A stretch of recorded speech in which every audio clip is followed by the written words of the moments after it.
Hi my dear friends and families, welcome to Cecily's Cookery.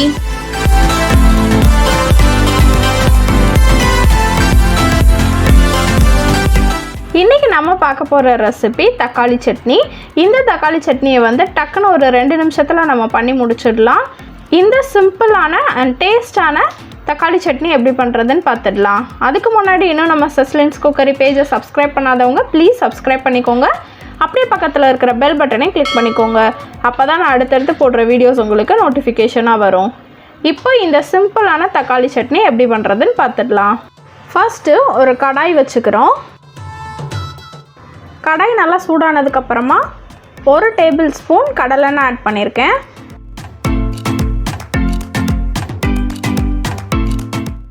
இதுக்கு நீங்கள் நல்லெண்ணெய் use பண்ணனாலும் பண்ணிக்கோங்க. எண்ணெய் நல்லா காஞ்சதுக்கப்புறமா 2 காஞ்ச மிளகா ஆட் பண்ணியிருக்கேன். இந்த வத்தல் வந்து கொஞ்சம் காரமாக இருக்கிறதுனால நான் 2 ஆட் பண்ணியிருக்கேன். உங்களுக்கு ஜாஸ்தி காரம் சாப்பிடுவீங்கன்னா இன்னொன்று ஆட் பண்ணிக்கோங்க. அப்புறமா ஒரு 3 பல் பூண்டை நீளமாக கட் பண்ணிவிட்டு நான் ஆட் பண்ணியிருக்கேன்.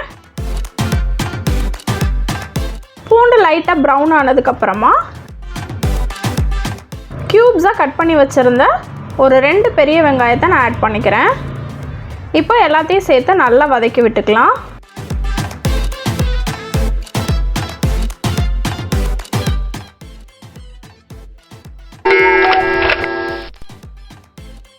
பார்த்திங்கன்னா ஓரளவுக்கு வெங்காயம் கொஞ்சம் லைட்டாக வதங்கியிருக்கு. இந்த ஸ்டேஜில் 3 பெரிய சைஸ் தக்காளியை நல்லா பழுத்த தக்காளியாக கட் பண்ணிவிட்டு நான் ஆட் பண்ணிக்கிறேன். இது வந்து நான் க்யூப்ஸாக தான் கட் பண்ணியிருக்கேன். நம்ம அரைக்க தானே போகிறோம், அதனால வந்து க்யூப்ஸாக கட் பண்ணியிருக்கேன். நீங்கள் முழுசாக போடணுன்னாலும் போட்டுக்கலாம். முழுசாக போட்டிங்கன்னா உங்களுக்கு கொஞ்சம் வேகிறதுக்கு கஷ்டம். இந்த மாதிரி கட் பண்ணி போட்டிங்கன்னா ஈஸியாக வந்து வெந்துடும். இப்போது இந்த தக்காளி சட்னிக்கு தேவையான அளவு உப்பு நான் ஆட் பண்ணிக்கிறேன். இதுலேயே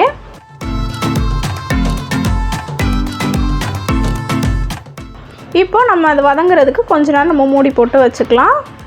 ஒரு 10 மினிட்ஸ் வந்து இது நல்லா வந்து வதங்கணும். இடையிலே அப்பப்போ எடுத்து வந்து நம்ம மிக்ஸ் பண்ணி விட்டுக்கணும், இல்லைன்னா அடி பிடிக்கும். சிம்மில் வச்சுக்கோங்க. ஃபுல்லாக அப்பப்போ எடுத்து நம்ம மிக்ஸ் பண்ணி விட்டுக்கலாம்.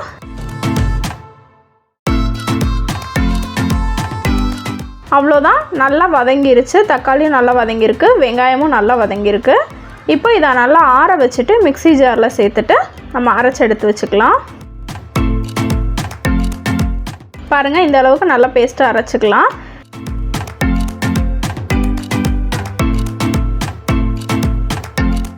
இப்போ அதே கடாயில் 1 டீஸ்பூன் எண்ணெய் ஆட் பண்ணியிருக்கேன்.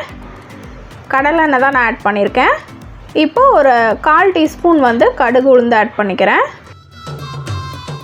ஆட் பண்ணிவிட்டு கடுகு நல்லா பொரிஞ்சதுக்கப்புறமா கொஞ்சமாக கருவேப்பிலை ஆட் பண்ணி அதையும் நல்லா பொரிய விட்டுறலாம்.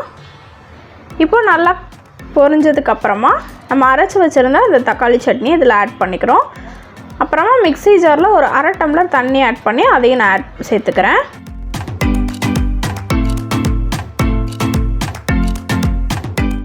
இப்போ நல்லா மிக்ஸ் பண்ணி விட்டுட்டு உப்பு பார்த்துக்கோங்க. உப்பு போதும்னா ஆஃப் பண்ணிக்கலாம். அவ்வளோதான், ஒரு சிம்பிளான ரொம்ப டேஸ்டான தக்காளி சட்னி. நீங்கள் வந்து இப்போ ஆஃபீஸ்லாம் போகிறீங்க, சீக்கிரமாக சமைக்கணும், அந்த மாதிரி டைமில் வந்து இந்த சட்னி ரொம்ப யூஸ்ஃபுல்லாக இருக்கும். ஈஸியாக பண்ணிடலாம். டேஸ்ட்டும் நல்லாயிருக்கும். நீங்களும் ட்ரை பண்ணி பாருங்கள். இப்போ இந்த தக்காளி சட்னி வச்சு சாப்பிட்றதுக்கு ஒரு தோசை வந்து சுட்டுக்கிறேன் நான்.